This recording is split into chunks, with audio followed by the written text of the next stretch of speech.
Dore was in the middle here. And we are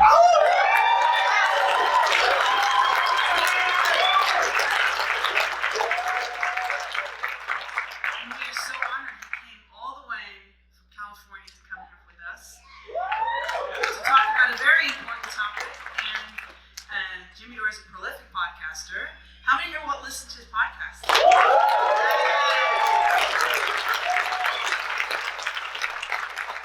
I guess you all know he's also a comedian, so we're going to be enjoying ourselves with an important topic. And he has also been a comedian since 1989 and has appeared on the Jimmy Kimmel Show, The Late Show with Craig Kilborn, and NBC's Late Friday.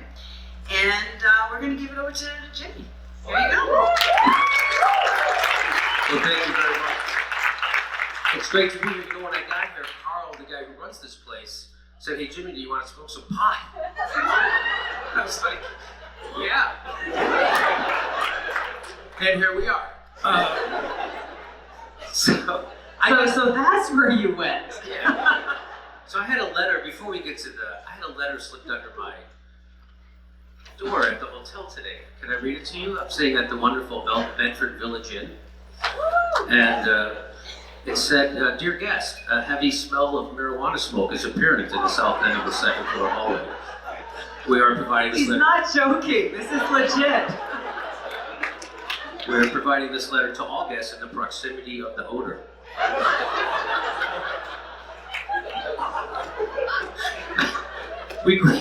As a courtesy reminder, the Bedford Village Inn is a non-smoking property. Smoking is strictly forbidden in all guest rooms. Violation of this policy may result in a minimum cleaning fee of $100, and I say $100 well spent.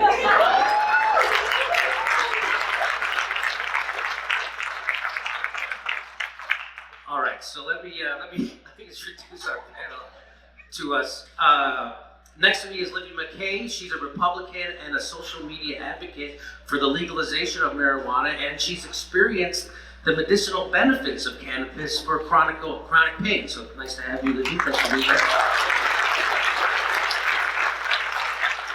Next to her is Lisa Power. She's a nurse and a strong advocate for medical cannabis and adult use and legalization. She's also a member of the American Cannabis Nurses Association. Welcome, Lisa.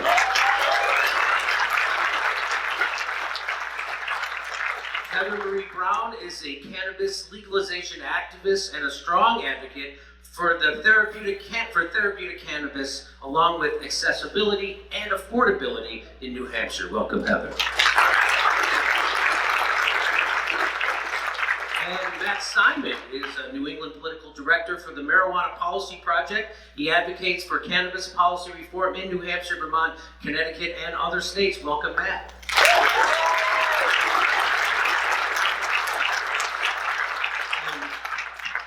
This is Tulsi Gabbard. Hi. My hero.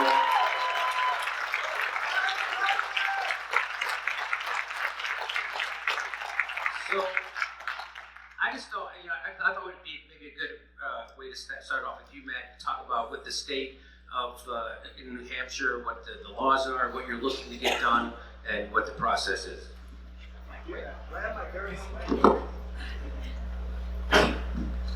It has a cord, so it matters which way you bring it around the chair.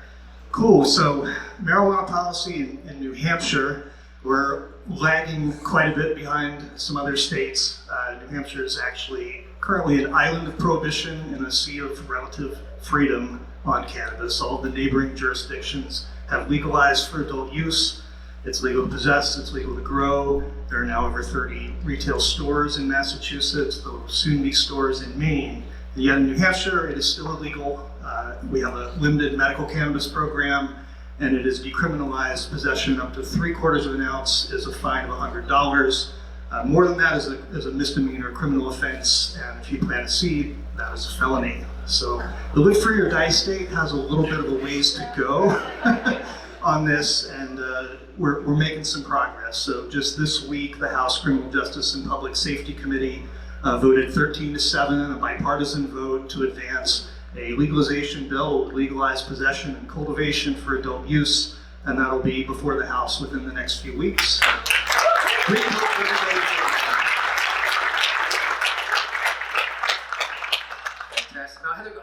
you get involved with advocating for marijuana? Everyone has a microphone behind them. Okay, there you go. So it's like a magic trick. It is. It is. So tell us how you got involved. Well, I actually have been suffering with PTSD since I was extremely young. I had gone through several traumatic experiences that just kind of left me in an emotional state of chaos.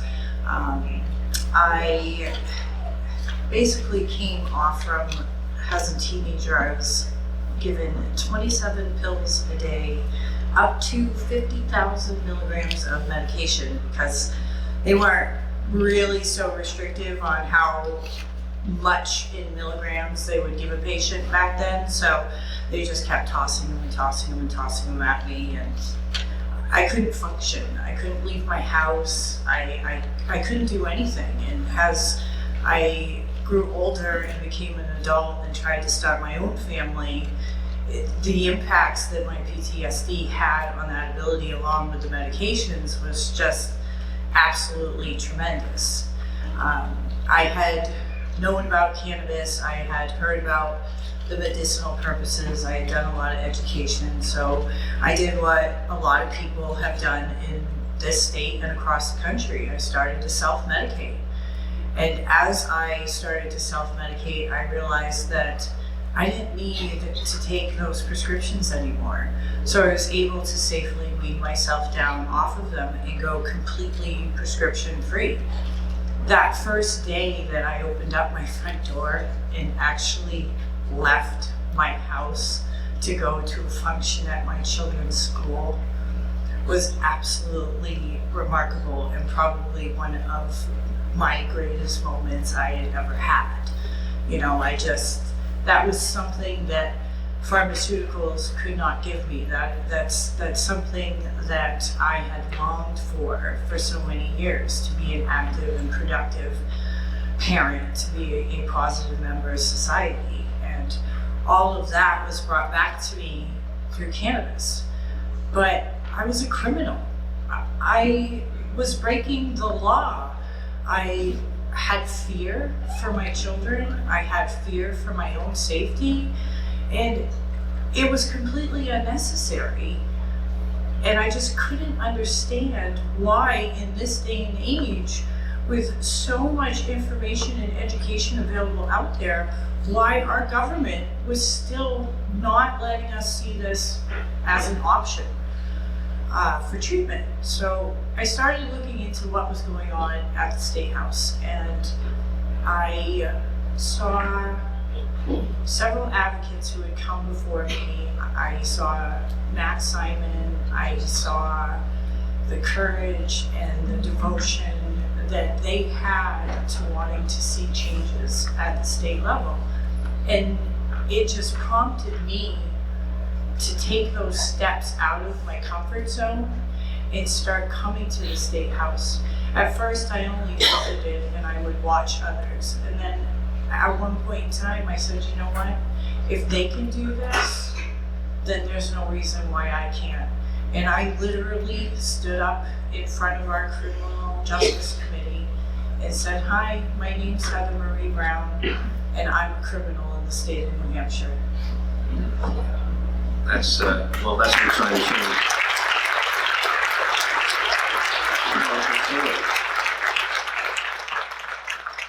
Now, Lisa, you also have a compelling, powerful personal story. If you would share it. Yes, I will. Oh, I'm supposed to be on. Is Is it it on? on? There you Can you hear me? Okay. I wish I could stand up and pace the stage. go. You can pace. Go ahead. I'd rather stand. I am a nurse in the state of New Hampshire. Hold the mic right. I am a nurse in the state of New Hampshire. I've been a nurse for decades. Lately, I do IT stuff. It's way more fun right now. But my journey into the cannabis world started about 3 or 4 years ago when my son, who's a professional young adult software engineer, started having seizures. And my daughter had worked at a smoothie shop in Charleston, South Carolina, and was selling CBD-infused smoothies to police officers on their lunch break. And doctors were traveling there to buy the CBD capsules and the nuts and whatnot for the loved ones that they were caring for, because they were seeing wonderful results for epilepsy and other things too, of course. And she's like, Mom, you gotta check this out. I'm like, I never heard of it. So I started researching. When I research, I go down every rabbit hole I can find. I go deep, and I come back out and I go back in. So I'm loaded up here right now. It's overwhelming. And what I discovered was that about 30 years ago, don't quote me on that, there was a scientist in Israel, I never say his name right, maybe you could say it later, but he was researching THC and epilepsy and found great results. And the US actually funded that, the Institute of Health. And he published it in a US scientific medical journal, and it went nowhere. So for 30 years, we could have been doing the research needed to help my son, who I basically watched die yesterday. And he's at the hospital right now, and I'll be going back when we leave. I don't think he'd be suffering along with everyone else if it were legal. So I support medical, I support legal. It's an adult right. It's just a little plant that does magical things, and leave it alone. Don't lock people up in cages for that. That's ridiculous. And New Hampshire needs to get their head out of the sand here. Come on. I have a lot more to say, but I'm just going to stop right there. My journey continues, and I support human rights on this. Keep our people. Thank you.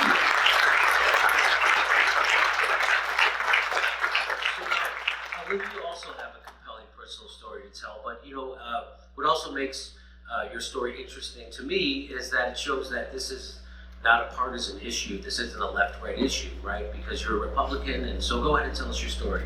Sure, yes. How I came to this was a bit roundabout and shoved in my face through personal experience, because I grew up in Alabama, detect the accent, and I grew up a very, very strong Republican in a conservative Christian household, and my father's a physician, well respected, and so I had the very real thoughts that marijuana was very harmful, and that it was very, very addictive, and that it was, going to lead you to nowhere. That was my true conviction growing up. And it wasn't until I was 20 years old, I was in an F5 tornado in Tuscaloosa, Alabama, and I lost my house, I lost my car, and about 3 weeks later, I started having grand mal seizures. And they said that these were stress-induced PTSD-related seizures. And so then they started putting me on Keppra and putting me on all these sorts of pharmaceuticals. And the seizures just started to increase in frequency and actually increase in severity. And so my friends all kind of looked at me and said, we've got to try something else. You're 20, I just turned 21. And they said, let's try, let's go with cannabis. You've looked at it, it's medicine for other people. And I was a college student, so I could find it. And I went seizure-free for 4 years. And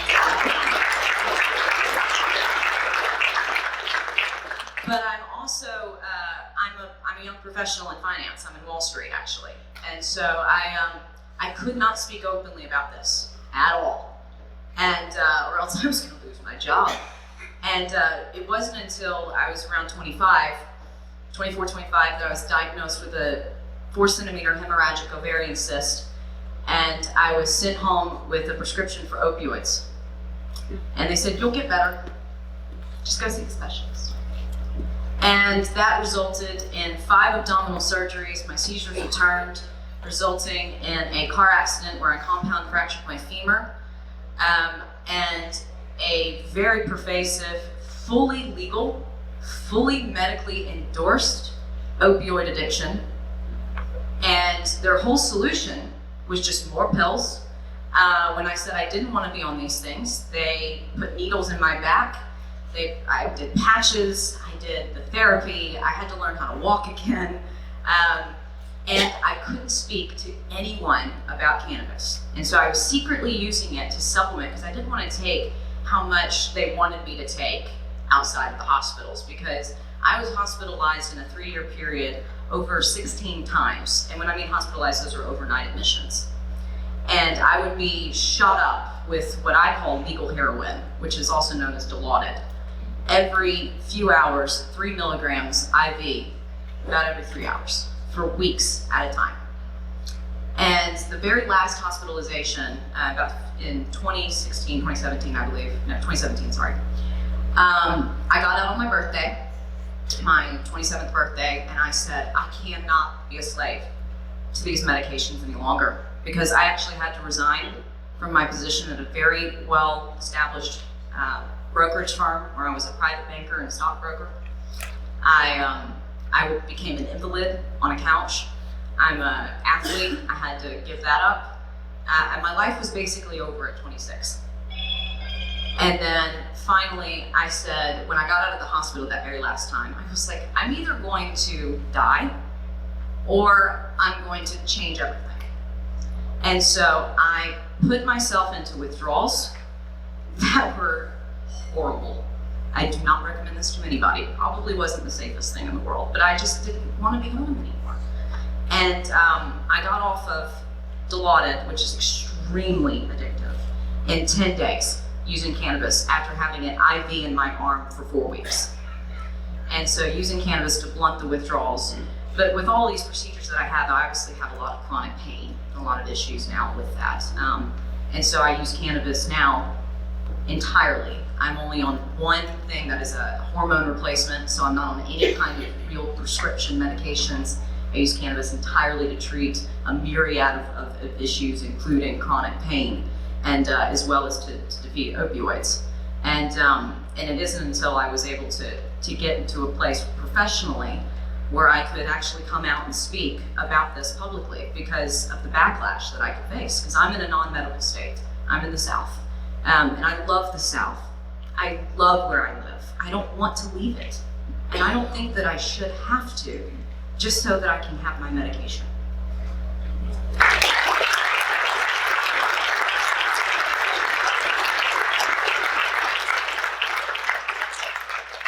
So I also have a personal story about cannabis and medical health.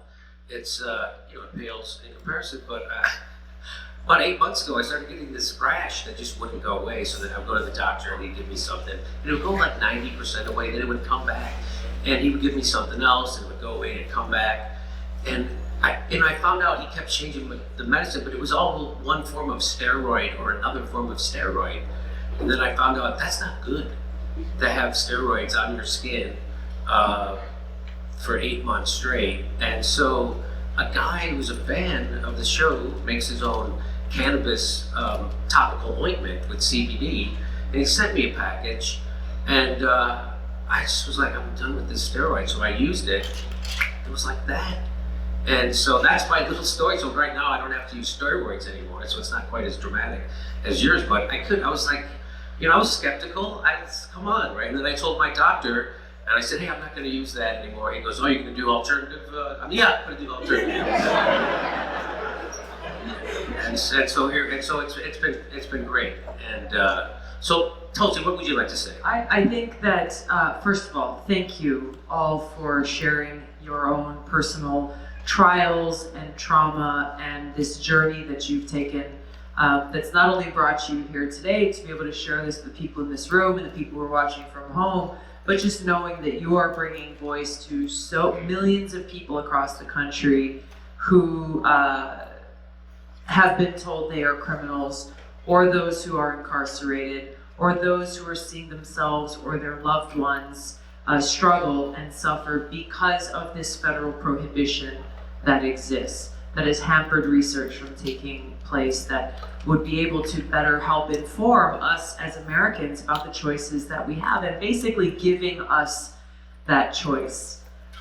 Through all the years that I've been in Congress now, it is heartbreaking to see still how much stigma there is in Washington, even as the majority of states in this country have passed some form of legalization or another, but still members of Congress from different parts of the countries, and frankly from both parties, it's not really a partisan thing, make their decisions on legislation that's brought forward without actually looking for facts, without actually looking for the kinds of information that Matt uses as he goes and does his legislative work here across New England, that other organizations come to Washington to bring forward. And this is the purpose for this conversation today, to be able to help bring more attention and awareness and to shine a light on the reality of cannabis. And really what it gets down to at its core is about that freedom of choice. That freedom of choice and empowering every single one of us as Americans to be able to make that best choice for ourselves. We don't have anyone here today really representing the criminal justice impacts. You alluded to it, but this is also the other part of this that needs to be discussed hand in hand because of this ongoing federal prohibition. Not only has it needlessly made people suffer because they don't have access to this form of medicine, but it's also ruined people's lives and taken an incredible toll on us as a country from a social and kind of a human perspective, as well as from a fiscal perspective. So much of the work that I've been doing in Congress around ending the federal prohibition, having the only bipartisan bill in Congress to do so, is really centered around addressing all of the different facets of the negative impacts of this continued prohibition taking place. And so when you try to find, can I just ask both of you, when you try to find co-sponsors for bills like that, what is the reason people would give you to not go along with it? I think they usually fall into two major categories. One is people making a purely political calculation, saying, oh my, okay, I get it makes sense what you're saying, but my constituents will never buy it. They'll never support this, and they're not willing to put their quote unquote political careers or jobs on the line. And I understand some of the political realities, but really we elect leaders, ideally, not followers, and therefore as leaders, being able to take those steps to gather facts and information and share them with others in their communities and in their districts that may not have access to it, so we as a country can start to view this issue in the way that it deserves. And I think the other one really just comes from people who are saying, well, I got kids, I don't want them to smoke pot, so how could I support this? And that's it. That's the end of the conversation. And both unfortunately leading to a lack of action and a lack of real nonpartisan leadership around an issue that's affecting Americans across the country. I don't know, how about you, Matt? What do you face as you're in the halls of the New Hampshire State House? Well, I will say it's gotten a lot easier over the years. I founded the New Hampshire Coalition for Common Sense Marijuana Policy in 2007. And back then, Dennis, two original members in the room today. It was much more difficult in those days. There were only a few we have this huge 400-member House of Representatives, and only a small number of them were willing to be open about their support for these issues. And in the time since then, we've seen a massive sea change in public opinion, to the point now where cannabis legalization is more popular than any elected official in New Hampshire. More popular than the governor, more popular than the legislature, more popular than the vast majority of issues that are being discussed. So it's become a different set of challenges, and we're seeing, obviously, regionally this playing out. Every state in the Northeast is considering legalization if they haven't already done it. Massachusetts and Maine were the two New England states that could put it on the ballot. Yes. So it is. How many people from Mass here? Right.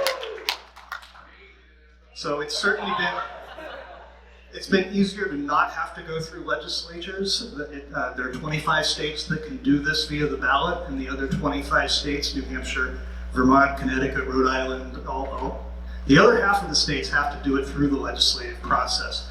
So the only way we can achieve these goals, because the opposition is bipartisan, there are still in the New Hampshire House and Senate and in Congress and in every state house, there are Democrats who do not support legalization. In New Hampshire, it's in our party platform, in the Democratic Party platform, as of 2 years ago, that the Democratic Party supports legalization. That being said, that doesn't mean they all vote for it. So our Senate President, Donna Soucy, and the other two Manchester Democratic senators actually not only haven't voted for legalization, but voted against a bill last year that would have allowed patients to grow a few plants for their own medical use. So we see the polls, we see the public opinion, but that needs to translate into serious grassroots energy and activism, phone calls, emails, to hold elected officials accountable and to make them understand that these aren't just numbers on a page from a polling outfit. This is what the people in your district really think and believe, and they are watching. They do care. Do y'all care about this issue? Good. Thank you. So I don't know if you have any information along this line, but there was a progressive district attorney elected in Philadelphia, and he wanted to combine whenever you're going to arrest someone and charge them, he would make the DA's office come up with how much money it was going to cost to incarcerate this person for this infraction, so we could decide if it was worth spending this amount of money to incarcerate this person or not. Do you know how much money New Hampshire would save if they legalized marijuana, just from the criminal justice aspect? It's about $40,000 a year to incarcerate somebody. I'm pleased that New Hampshire isn't like some states. There are still states, particularly in the South, Libby's neck of the woods, where there are lots of people incarcerated solely for the crime of using or growing small amounts of cannabis, and that is absolutely wrong. In New Hampshire, we don't have a whole lot of people in our jails and prisons. We have decriminalized possession. People who are in for possessing significant amounts or for selling. That being said, why are we still treating this plant as contraband, as an illegal substance, when we have liquor stores up and down the highway?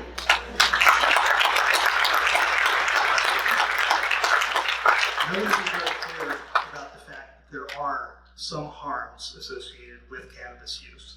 Just like alcohol, teenagers should not be using cannabis. There are medical benefits that at this point are undeniable. There are also some people who do have problems with cannabis.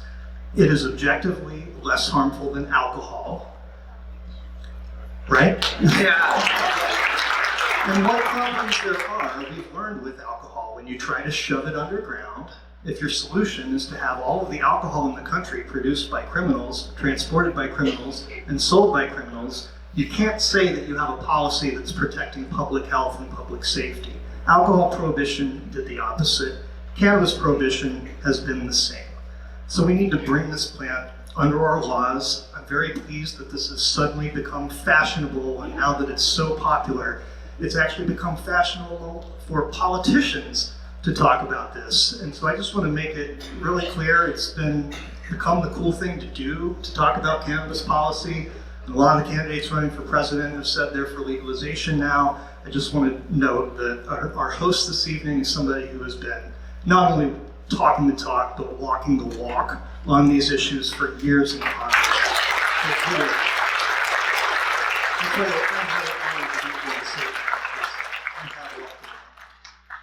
Well, just was that a rhetorical question when you said why we make a pot illegal but there's liquor store? That's rhetorical, right? Unless you want to answer it. So I just want to, it seems that people are waking up from all stripes and all parties, but now that there is an American Cannabis Nurses Association, talk about that, and that seems like a powerful thing, right? It is. Okay, so can you tell us about that? What that organization does? I am a member of the American Cannabis Nurses Association. We are growing very rapidly, by the way, and if you know any nurses, have them join. And we have wonderful conferences every year. And I'm also a member of the Cannabis Nurse Network, so there are two. I think they should merge someday, because one's probably good. But the nurses are realizing very quickly how beneficial cannabis is in their patients' lives and their own lives as well.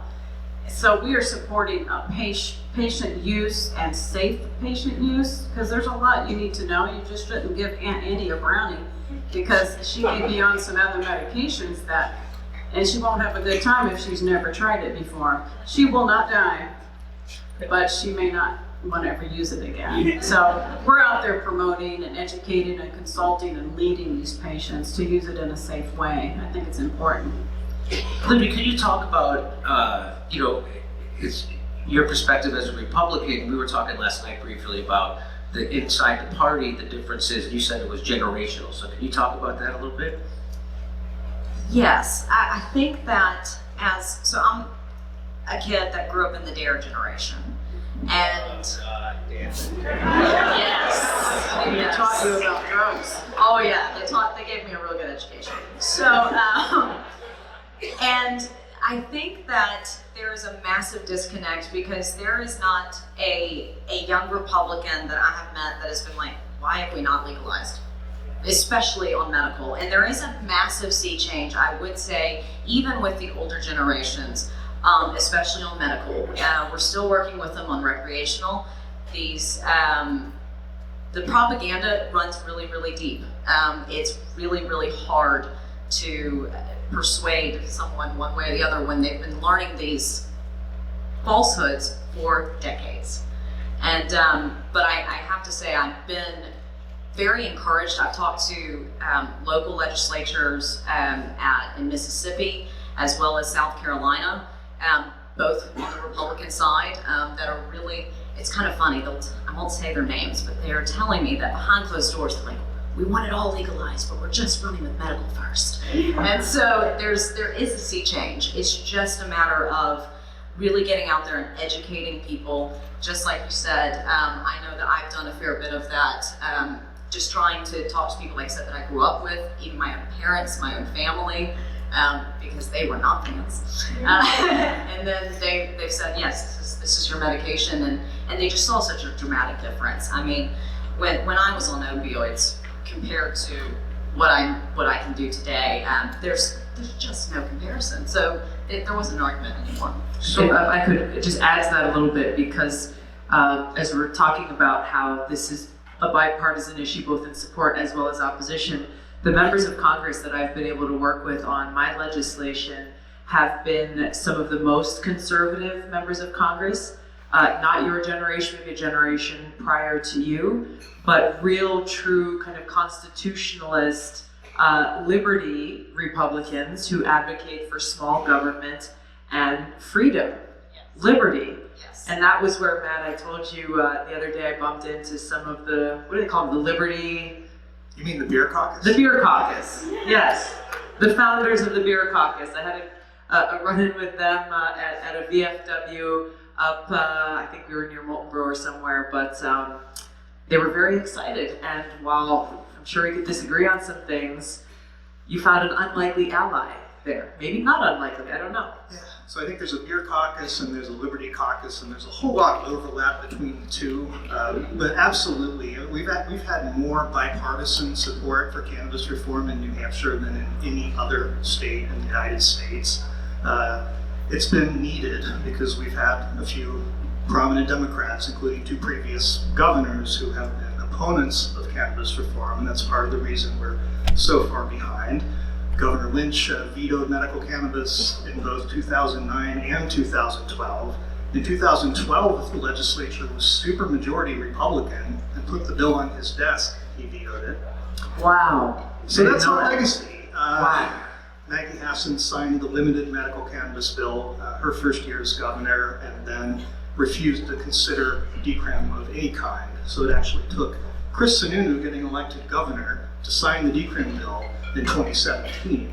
And now he gets to say, which he does often, I'm the most progressive governor in New Hampshire history on marijuana. I've heard him say it 20 times. And unfortunately, it's actually true, but it doesn't reflect, obviously, where the majority of people in New Hampshire are on the issue, way ahead of him. So, getting back to my other question about why have we criminalized a plant, but we have liquor stores lining the highway. So now big business is entering into the cannabis business, right? And because it's becoming legal. So I don't know, maybe anyone you want to talk to that? It seems like that would accelerate this. And the reason why that governor wouldn't sign it, or the reason why a lot of politicians are against it is because the money from alcohol and pharmaceuticals go the other way against it. But now it seems like isn't there big money getting into it, corporatizing the cannabis market, correct? Is that if anybody can speak to it? I think it's definitely a factor, and probably more of a factor in Congress than it is in places like Concord. We don't have pharmaceutical lobbyists that I'm aware of lobbying against cannabis in our state house. It's really more the Police Chiefs Association. It is mostly, and they don't speak for everybody in law enforcement. I know I've had coffee with so many police officers in the last decade, I can't count them all. Yeah, I bought pot from a lot of cops. And I can't one up that. But actually Pew Research did a detailed national study of attitudes of law enforcement officers a couple years ago, and they found that 2/3 of police officers nationally support medical cannabis, Really? and 1/3 of police officers nationally support adult use legalization. So when we have a police chief who walks into a public hearing and says, I speak for law enforcement or against this, they really don't. But it's very difficult for rank and file police to speak out and say anything that contradicts the top brass. So that's the number one issue. We're still behind. And we have this huge 400-member House, as I mentioned. Our Senate is only 24 members in New Hampshire. So it's much easier for the police chief lobbyist to just walk into each of the 24 offices, close the door, and say, this is why we can't have you voting for this. And for some reason, our bill just doesn't pass. I think certainly in Washington, I think the most recent kind of example of this shift is in former Speaker of the House, John Boehner, who for years as Speaker or leader blocked any kind of cannabis-related legislation from even coming to the House floor for a vote. And then very quickly after he stepped down and left office, I don't know how much he makes, but I know he makes a lot of money now on K Street as a lobbyist for a pro-cannabis industry or corporation or something like that. We saw something, I think, similar with Mitch McConnell, who has blocked a lot of legislation related to cannabis, even hemp, until the winds started to shift in his home state. Now, with farmers and people pushing for the legalization of hemp, to be able to create this domestic industry that can solve so many of the challenges that we're facing, really in a way that is not only environmentally sustainable, but a brand new industry for our economy. Finally, he made it possible for us to get legislation included in the Farm Bill to be able to open the doors up for the hemp industry to grow. Yeah, he just started taking money from someone else, John Boehner, and now he's all for it. It's fantastic.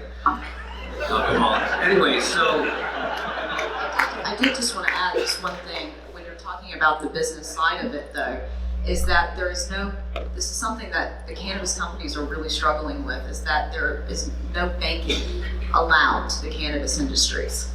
And that, I think, has been one of the biggest problems in the industry, has been there's no access to checking accounts or any kind of credit or anything like that.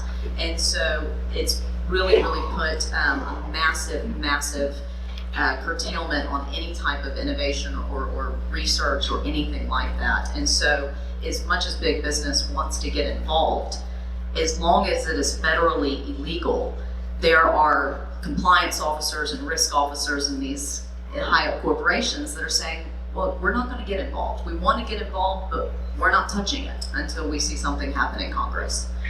That's a good point. I'm actually on the Financial Services Committee, and a few months ago we were able to pass the Safe Banking Act that directly dealt with this, providing federal legal protection to allow for access to the banking industry. That bill passed the full House of Representatives and is sitting before Mitch McConnell in the Senate now. Oh, I didn't know that. That's fantastic. Nice work, Tulsi.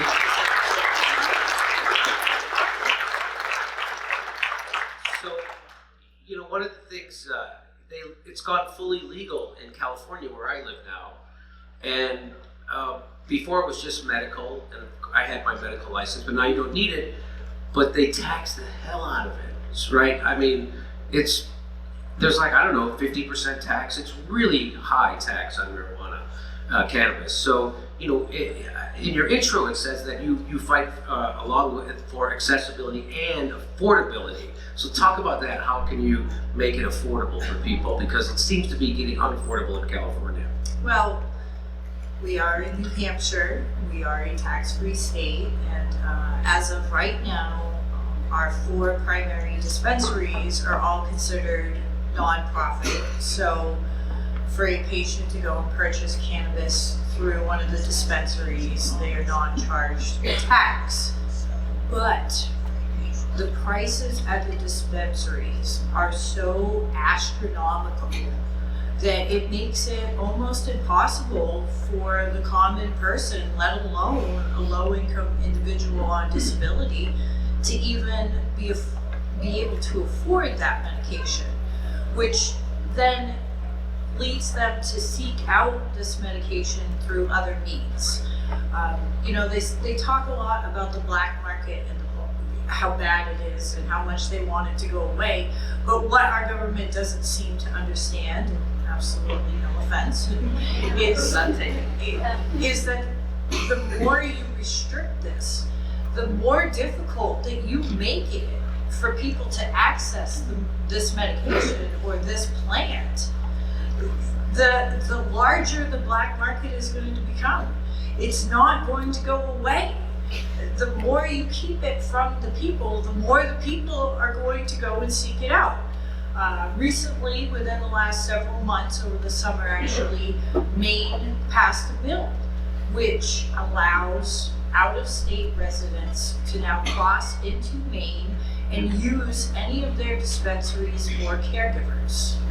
Now, to some people that's been a godsend, because where they cannot afford a $400 or $350 ounce at their dispensary, they can take a 40-minute jaunt to a caregiver over in Maine and pay half that. If not even less, and still get a good quality product that is safe.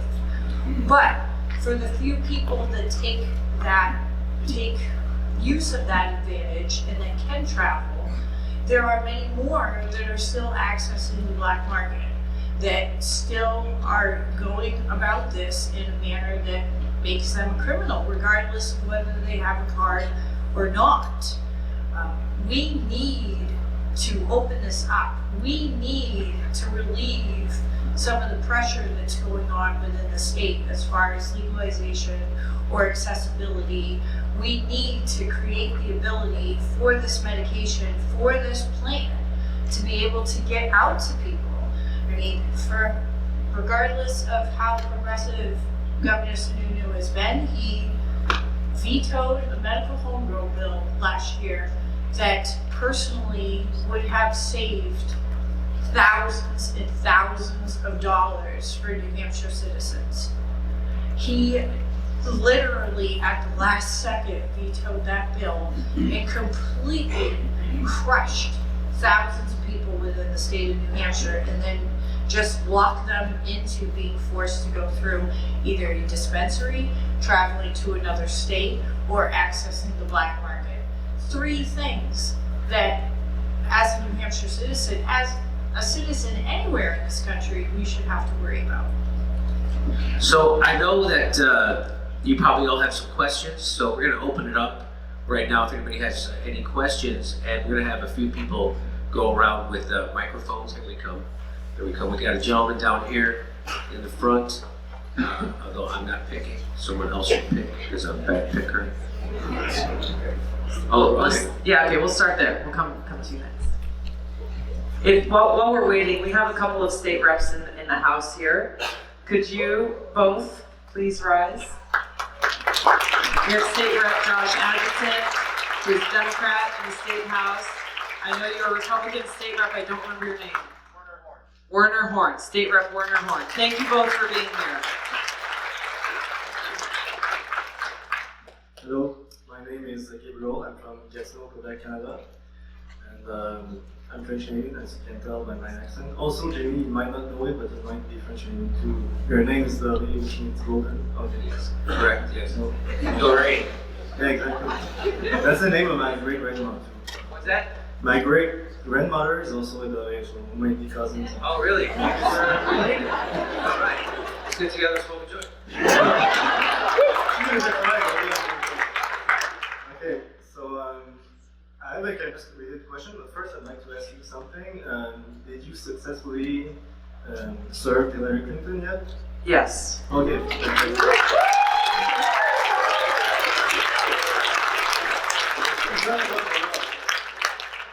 She's not above the law.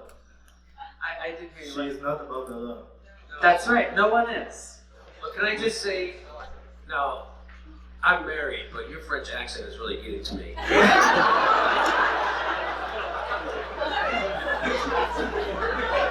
Thank you. Try to continue talking now. We're all listening. All right. Other thing is, I've been watching some of your tunnels and same thing for centers, and I saw people that were basically crying because they couldn't afford medical attention, medical help, and that really broke my heart as a human being and also as a Canadian. So I decided to come over here to basically, I don't know if it's gonna help anybody, but show you my Quebec issued insurance card. I mean, it exists since decades ago, and with it, you might be poor, rich, will have the same care if a poor man, like a homeless man dies, or not dies, but I mean, if a homeless man and a millionaire have a heart attack in Montreal, the same spot, they will both be at the same hospital, receive the same care, it's gonna be free. And the only thing is the millionaire will have to pay the ambulance for about 200 Canadian bucks, that's it. Thank you. I can listen to you talk all day, but I would love to hear your question. Yeah, my question is, in Canada we have legalized marijuana for 2 years, and the thing is, The place went to shit. no, it's actually fine. The only thing is, we didn't get rid of the black market. It's still Yes. almost like 80% of the market. So do you have like a plan for it if you do the same in the US? So not an expert on Canadian cannabis policy, but very different process in Canada. In Canada, the decision was made nationally to legalize, and it was left to each province to kind of figure out how they wanted to go about it. So Quebec had to have its own conversation, and every other province had to have their own conversation. And they did, as you might imagine, varying degrees of a good job in creating successful policies around cannabis. So there's a lot to learn from there, but certainly affordability matters. If the goal of legalization is just to produce tax revenue for the state or for the United States government, probably not going to be a very successful policy. But as more states have more experience with this, they realize that eliminating that illicit market should be one of the very top goals, if not the number one goal. So that means you can't tax the hell out of it. That's certainly something that adds to the affordability. But you also have to have a market that actually gives people what they want. You have to have enough producers, you have to have enough retailers, and consumers have to have choices, because consumers have choices in the illicit market. Consumers in LA have a lot of choices that are varying degrees of licit and illicit. So the retail system has to be giving people what they want to be able to succeed. I think Colorado's a model for making that work, and California is not. Not yet. Let's take another question. Right here.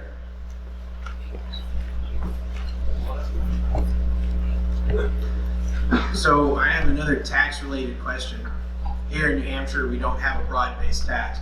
So the taxes and fees that we do collect go right into the general fund and fund how we spend our money. My concern is that with the legalization of recreational use for cannabis, you're going to be impacting a lot of issues in society, just as the legal use of alcohol has society-based issues. In New Hampshire, one of the ways we pay for some of these alcohol programs is with the tax on alcohol. So I would be interested to hear if you think cannabis would have a similar effect to alcohol, if its legalization will produce a corollary effect on certain social behaviors that would need tax dollars to remedy. Well, couldn't we just take the extra sales tax from all the pizzas?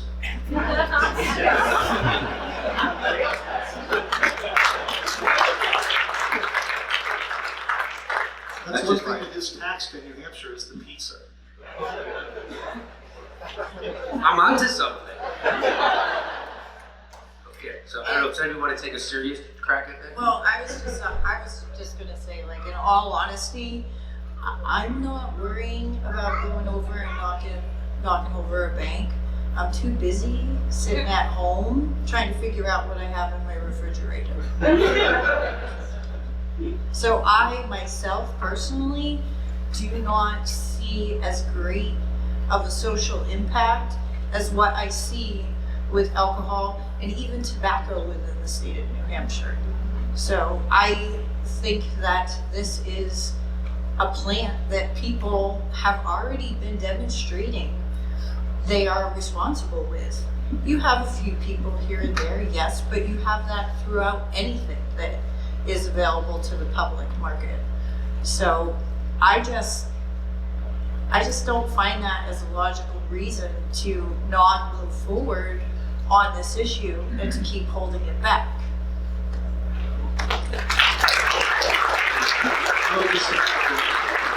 I think people generally way overstate the impact of cannabis policy on cannabis use. So when Colorado and Washington legalized in 2012, people feared that use rates would skyrocket. They particularly feared that teen use rates would skyrocket, which is a legitimate fear. And what we now have is many years of data telling us that that hasn't happened. There's been a modest increase in adult use. The biggest category is senior citizens. It makes sense when you think about it. A lot of seniors have a bunch of prescriptions that they have to take. They may not be able to drink alcohol anymore if they enjoy that, so they're using it for a mix of medical and relaxation/recreational type benefits. But yeah, I lost my train of thought. The data, you're talking about the data for many years yes. showing Teen that use this year. rates. How could I forget? Yes, teen use rates according to both the That's short-term Olympics, memories of Colorado, pictures of this. Was he hanging out with you in the parking lot? I was not. Teen use rates are actually down according to both the state and federal surveys in Colorado. They're flat or down in all of the states that have legalized. Really? And this is not a real concern. That's great news, but that can't be true. I think it is. Well, when you were 18, did you have access to cannabis? When you were 16? Yeah, of course I did. There have been surveys asking teenagers in this country do you have access to cannabis and alcohol for that matter? And kids have been saying for decades that cannabis is easy for them to get. Prohibition has not been an effective deterrent. With alcohol, there is at least a requirement that you be 21, that you present an ID, that you go into a store. If you're going to try to buy alcohol underage, you have to find an adult who's complicit, who's willing to go to a liquor store and buy it for you and risk a criminal penalty to give it to you. With cannabis, we just leave the whole market unregulated and we pretend like that's effective from a public health and public safety perspective when it demonstrably has not been.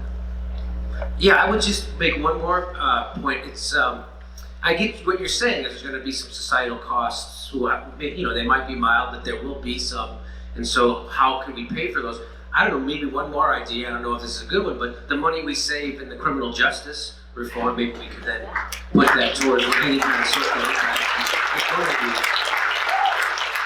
And because we're in New Hampshire, I'll piggyback off of that and just bring to the forefront Livy's experience with opioids. This is another area where in states across the country that have seen some form of legalization or another, a direct correlation and a drastic reduction in opioid addiction, as well as opioid-related deaths. And so as we see in the headlines, as members of Congress talk about the need to address this opioid epidemic in this country, the need to take action to literally save people's lives, that conversation must directly, therefore, lead to lifting this federal prohibition on marijuana. Unfortunately, even with all of this data and information that is really coming from real life examples, we have leaders who are choosing not to even look at that data to make best informed decisions. We had a situation in Hawaii, very, very, very strong Democratic state. I think we have one Republican senator and maybe 6 or 7 Republicans in our state house, but through both the state house and state senate, they passed legislation saying that opioid addiction qualifies under Hawaii's medical marijuana law. It went to the governor's desk and he vetoed this legislation. Democratic governor who had previously served as the state senator. And he gave 2 reasons for doing so. I was so pissed off when I saw that he made this decision, because I've spent time with families who've lost their children to opioid addiction. I've spent time with people who themselves every single day are struggling down this path towards recovery. People who started with prescription opioids and then completely devastated their lives. And for this guy to stand there and say, well, no, I'm going to go against all of our state house and state senators because, number one, there's not enough data to prove that this will help people.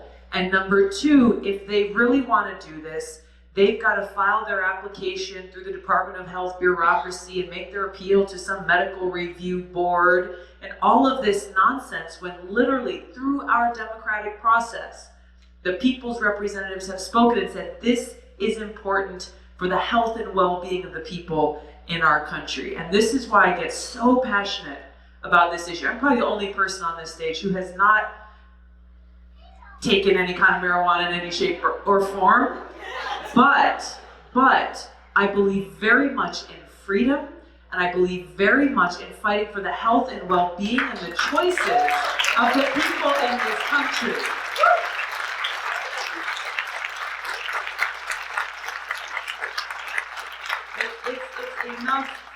It's enough of the political rhetoric, double speak. Yes, I really care about you, but I'm not going to let you get your medicine, the thing that will actually help you the most. And this is why we're all here. And I think this really gets to the sea change that we are looking to make in our entire political system, that goes much deeper than Democrats versus Republicans, progressives versus conservatives, and really says, hey, if you care, if you stand and you care and you've taken an oath and made a promise to serve the people in your community, in your district, in this country, back it up with action and do the right thing. Yay.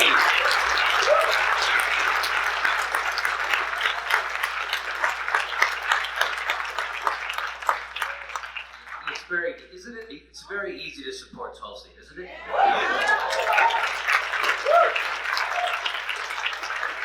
Oh, we have some more questions. I don't know where. Let's go on this side of the room. We have here we go. Yes, sir. Right here. Good afternoon. Can you hear me? Yeah. Oh, here we go. I apologize, I don't recall everyone's names, but to the lady who's with the Nurses Association, very best wishes to your son, first of all. And to the lady to her left who is discussing Keppra, to hell with Keppra, number one. Amen. Straight from hell, that drug. If there's anything that should be banned in this country, it's that. But, and that kind of leads to my question, because I have also seizure conditions. And I was working with a neurologist for several months who was trying various drugs, including that one. And I got to the point where I almost lost my career, did lose my marriage as a result of conditions with that medication. So I had inquired about the possibility of pursuing medicinal marijuana as an alternative. And he rejected that question based on the fact that, in his words, he was uneducated on marijuana use. You smoke it once, you're kind of an expert, right? But my question is, because I think in all these discussions, which are wonderful and much needed, there's something missing here, and that's the cultural change that has to take place within the medical profession once this does become legal and medically approved for common use with patients. So how do we get a mindset that's used to writing prescriptions on the notepads featuring the prescription logo to actually embrace this as a new alternative and something to use to treat patients? How do we get them educated and comfortable with embracing this as a medical alternative? Very good question. And that's going to come from the federal level to make this a reduced scheduled drug or just free it altogether. And the Nurses Association I belong to, of course, we're doing a lot of education of hospitals and doctors. And I'm doing it right at the big hospital where my son is. passing out ink pens with like, look, we have this association. And I bring it up a lot. I used to be afraid to talk about it. Not anymore. No, it's just wrong. So I bring it up all the time. We're pushing for it, but it has to come from the federal level because they're afraid, and doctors do not prescribe it anyway. One day they will. They just approve that you could use it. So it's coming, but we have a lot of work to do, and I'm going to keep going. I'm not stopping.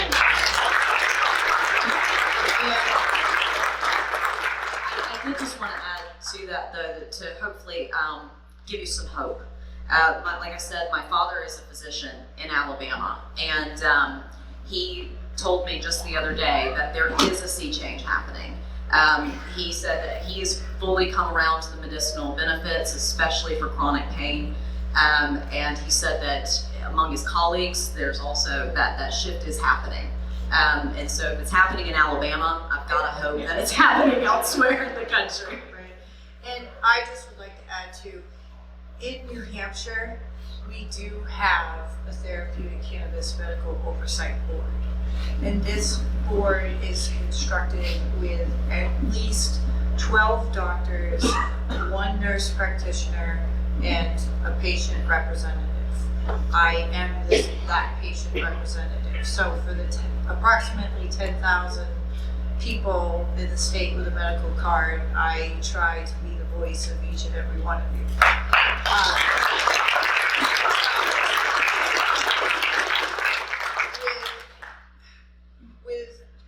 There's a common theme at the board, which is the lack of education amongst the medical professionals. And there are several doctors on there who have freely admitted that they do not have the experience or the education.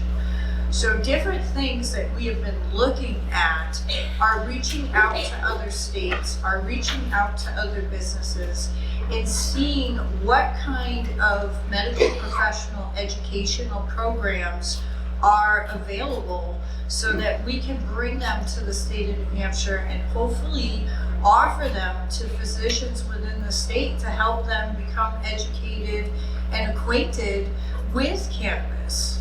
So I'll close this out by just commenting on the federal level of what I believe needs to be done, and what I'm actually already pushing for in Congress is, number one, completely descheduling. Marijuana should not be a scheduled drug at all. And that's where the bipartisan bill that we have, it's the only bipartisan bill, and it's very short and brief, and it simply does that. It lifts the federal prohibition completely. And I've also introduced bipartisan legislation called the Marijuana Data Collection Act that will commission a study through the National Academy of Sciences to be that objective and neutral arbiter, to simply collect all of the information that we already have out there in the states that have legalized one form of marijuana or another already, so that we're not left to doctors having to rely on one industry biased study or having to look at who's paying for this. Have a very neutral set of facts and information on every single impact and consequence that we've seen on people, communities, healthcare, education, jobs, taxes, every single aspect of our lives, so that lawmakers can make best informed decisions and healthcare providers can actually have that data and information so they can make informed decisions. Yeah. Tulsi, how are you? Good, Matt, how are you? Good to see you. Question for you. Besides you, do you know any other candidates that are supporting this kind of platform? Is it just you? Because that's kind of important people here to know. And the nurse, the Cannabis Nursing Network, I did the acronym in my head, it's CNN, gotta change it. Maybe Cannabis Nursing Coalition, but not CNN.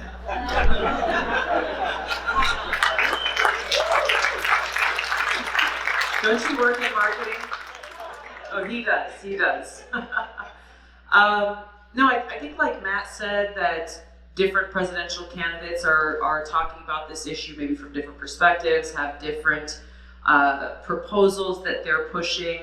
I've looked at some of them, and In some ways, they don't go far enough in that they're moving to schedule it at a lower schedule than it currently is, really not getting to the root of the problem here, that this prohibition needs to end completely. Some of the approaches I think we all agree on is canceling the criminal records of those who have been convicted of, minor nonviolent marijuana violations, really looking at how we can undo a lot of the damage that's been done from a criminal justice perspective.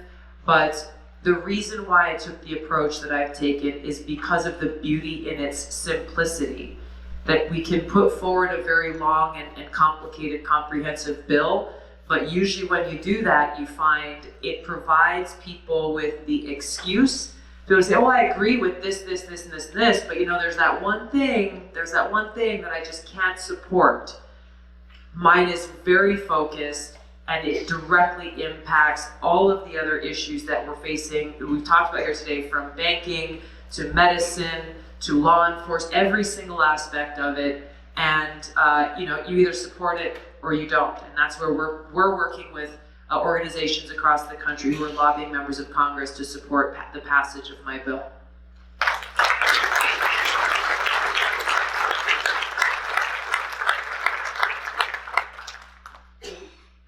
Let's move to the back here. Yes, sir. That's you. Yep. Hi. I want to hear also from the ladies in the house. I haven't seen any hands raised yet. All right, we'll come to you next. Thank you. Hi, I'm a big supporter, have been for a long time, and of you, Jimmy. And so I have a question. Hey, I love it. Okay, so I have a question. So I, like I'd imagine many of your supporters, have been anxiously awaiting the release of your single payer plus plan. And I'm wondering if the reform of cannabis prohibition and addressing the corruption of pharmaceuticals will be bundled in that plan. If so, what will that look like? And also, if you wouldn't mind answering, when might we see that? Thank you. This is something that I talk about all the time in all of our town halls. Frankly, the release of the written plan has just been a capacity thing. We have a very, very lean team. And so the bottom line is I haven't put the pages on the paper yet. So we're going to get there. We're addressing each of these issues. I think they've got to be tackled and given the attention each that they deserve. But I think they are absolutely all very much interconnected as we focus on actual health and wellness. And I think that's really where I hope that this whole debate around healthcare can shift to. We have to point out the greed. We have someone from the AARP here today who's running a national campaign, Stop Greed. Very focused on big pharma in particular. We're focusing on the profit-driven business plan of big insurance and how they're successful in making money when they're not paying for the care of people. But what we're not focusing on enough is how do we, as a country, better help invest and empower prevention, integrative healthcare, being able to raise awareness around the things that we can all do to be able to help prevent sickness from occurring in the first place.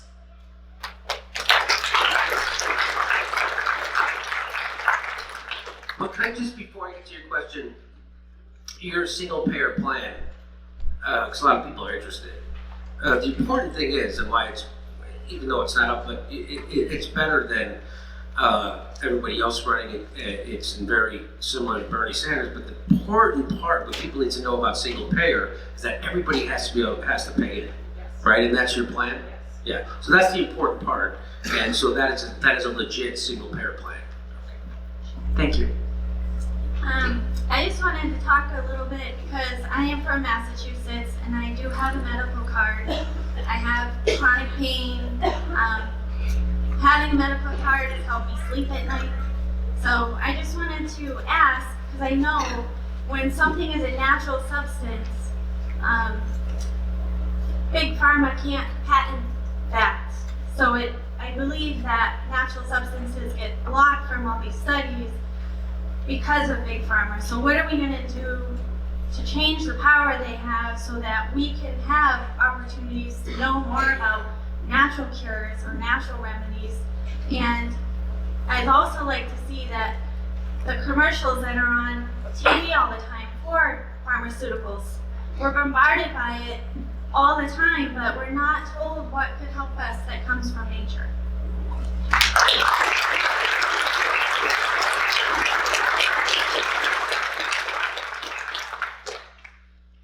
I think you raised an important point there about all of these different commercials, because it is big. It's another way of big pharma exerting their influence over people in through these marketing campaigns, where rather than just you being able to go to your doctor and trusting that your doctor is going to prescribe something that's in your best interest, you have this direct-to-consumer marketing campaign that they spend billions of dollars on to try to convince you why drug X will make you happy or will make you this or will deal with that issue or another, hoping that you don't listen to the long litany of side effects that are usually, spoken as you have happy pictures and kind of a utopian world. And this is, to me, this is something that shouldn't exist. If there is a medicine that's necessary for your health and well-being, then your doctor should be able to prescribe it to you, plain and simple. You're pointing to the deeper issue of the pay-to-play culture in Washington. That you're right. It not only has influence over politicians, elected leaders, but you also see the impacts of it in the decisions that are being made by the FDA, for example, where you hear warnings about taking, too much echinacea or other things that you can go to your local Trader Joe's or health food store and you can pick up, but you're not seeing kind of that attention focused on the decisions that are being made about prescription drugs and what they're allowing to go forward, or the kind of oversight necessary to make sure that your local dentist, after you get your wisdom teeth pulled, is very directly saying, here are the extreme risks that you have to consider before you take the oxycodone that they're prescribing to deal with the potential pain that you have. So really enacting the kind of reform to this pay-to-play culture, getting rid of this corruption that exists within our government through serious campaign finance reform is how we get past the influence of this big special interest money in our politics.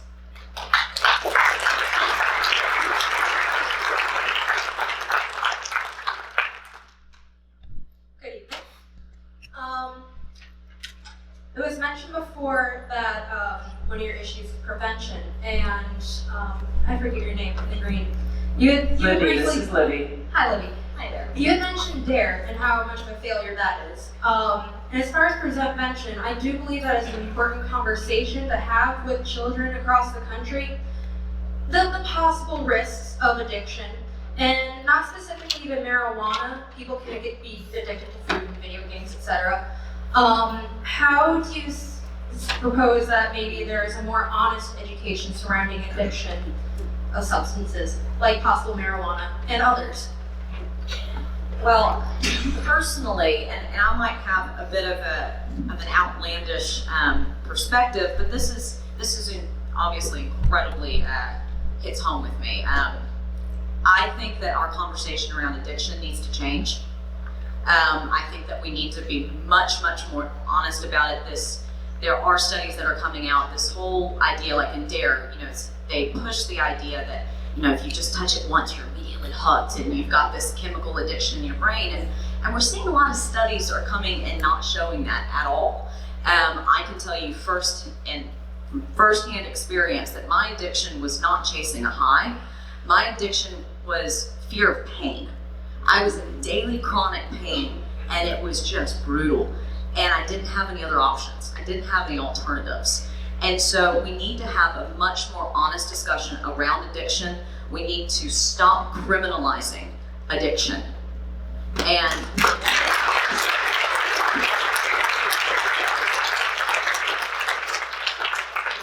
I think that's the first step. When you stop criminalizing addiction, you can actually start to have an honest conversation and stop calling, we can stop with this, oh, they're a junkie, or they're this, or they're that, and dehumanizing someone. That's how I believe we get to prevent child. Focus on health care. Focus on the care for the person. Exactly. And I do want to say this as the Republican in the room, that we are going to have a difference on health care. But I do want to have a discussion, and I do want to come into the table because I do think there is a middle ground to be had in this name calling back and forth, and I do think that cannabis has a big role to play in our healthcare. Those of us who grew up in the 80s, some of us up here, remember an egg being cracked in a skillet, and we were told, "This is your brain on drugs. Any questions?" Did that guy hang around to answer our questions? He did not. So I really think that this is an area where I'm really encouraged by what I see in Colorado and some of the other states that have legalized. Colorado will admit they botched their first program after legalization. It was called Don't Be a Lab Rat. And they put up all these cages in the park. And the message was, don't experiment on your brains because you might be a lab rat. Well, kids were getting in the cages and taking selfies. And, it backfired massively. And the programs they've come out with since then are much more reality-based, not fear-based. There's an understanding that kids do have access to cannabis if they really want it. And the emphasis is on making good decisions in your life and becoming a fully functioning adult, because guess what? That's what we all want to do. Nobody sets out to become addicted to substances or to have their life derailed by whether it's alcoholism or any other substance. So understanding that and treating kids with respect, that's a great word. Let's do that.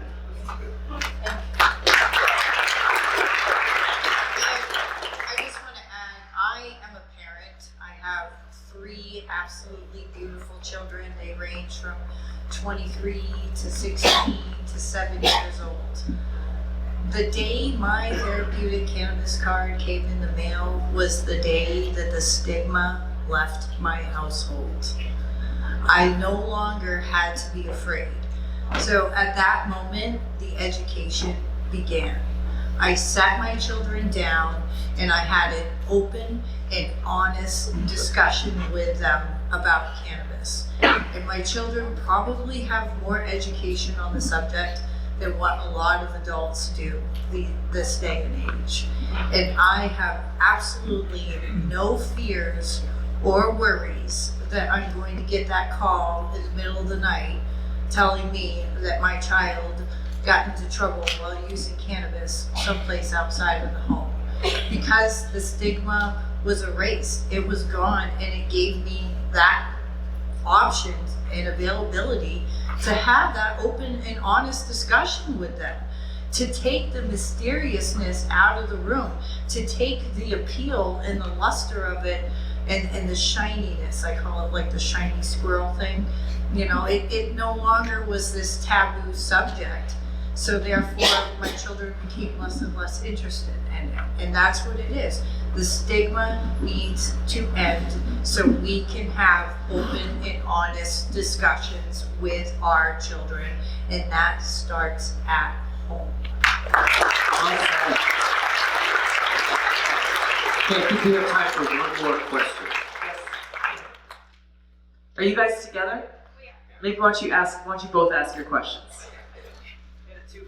Hi. One of your previous town halls, you talked a lot about the Portugal model and decriminalizing all drugs.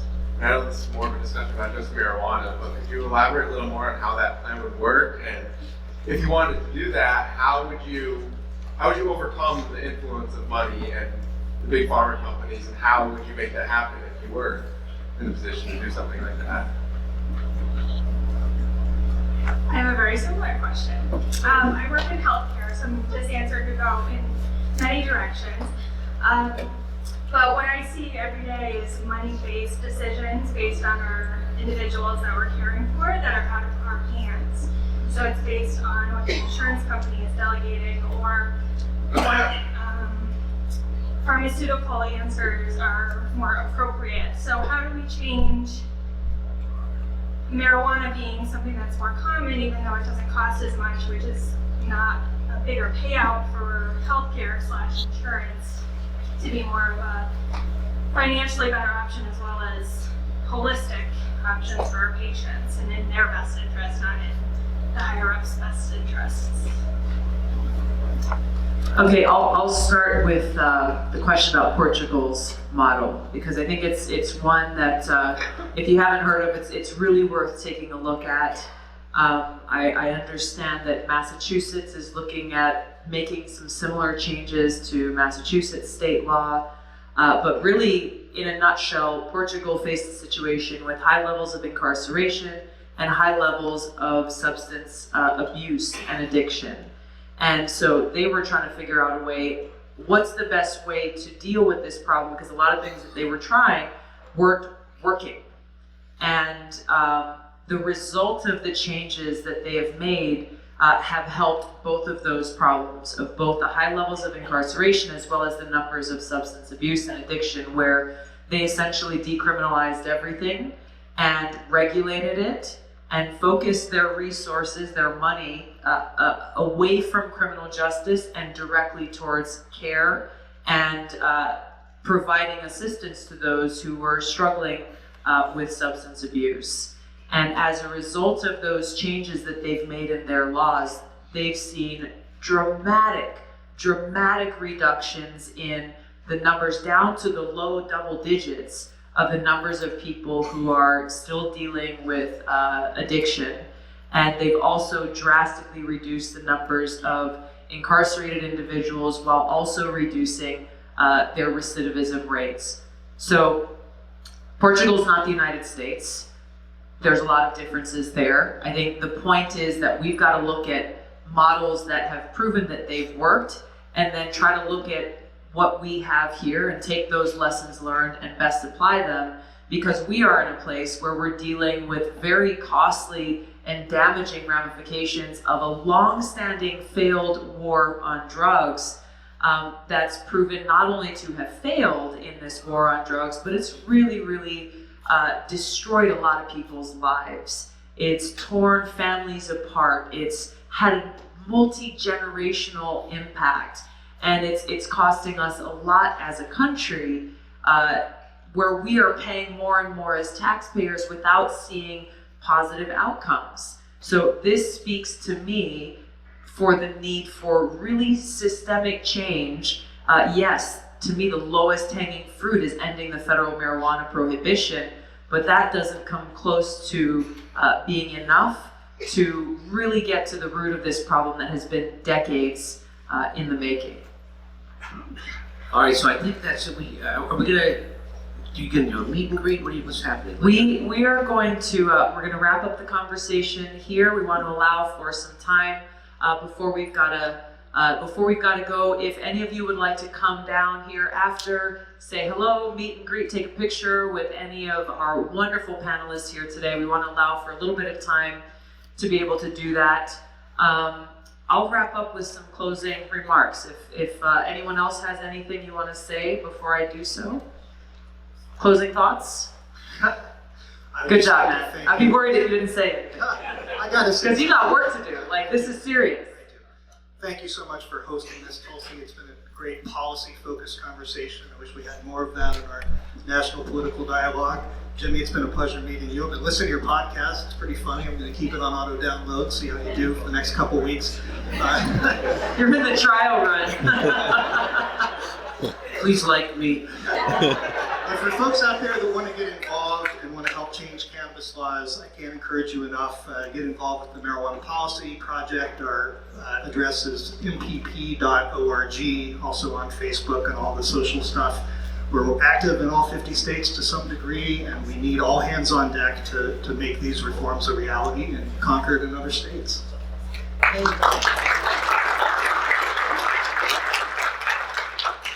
Personally, myself, I would love to see each and every one of you show up one of these days at the State House.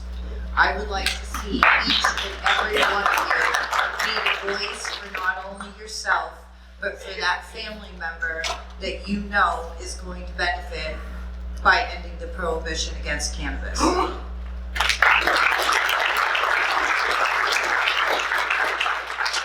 just gonna be real short and sweet. We need natural alternatives now to these prescription medications. I'm not saying to replace everything, but we need alternatives. I guess I should speak since I did. What is it, the for-profit care system we have? I call our healthcare system profit care, because that's what it is. I'm gonna keep fighting for you guys, and we need to fight together, and I don't want any of you to fear having a quality of life from our government of the United States of America. It's wrong.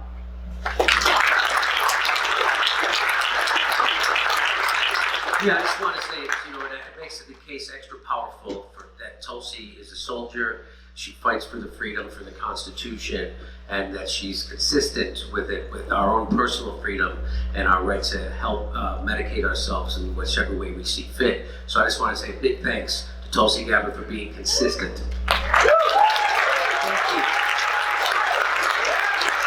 Thank you so much.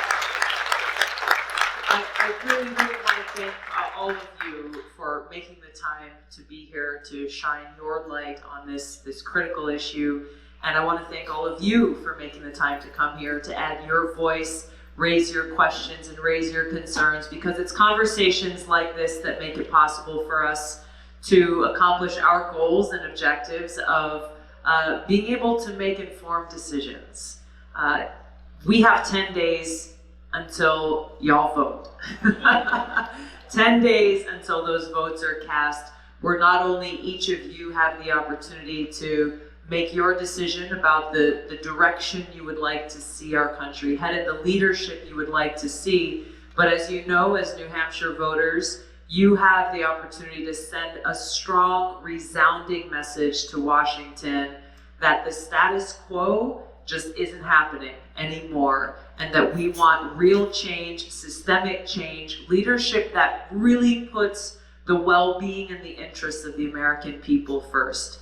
This is why I'm running for president. This is my personal commitment to every single one of you, that I will have your back, I will treat you with respect, and every single day lead this country in the way that you deserve, putting service to the American people in our country above all else. Thank you so much. We need your help. Let's go make this happen. Aloha.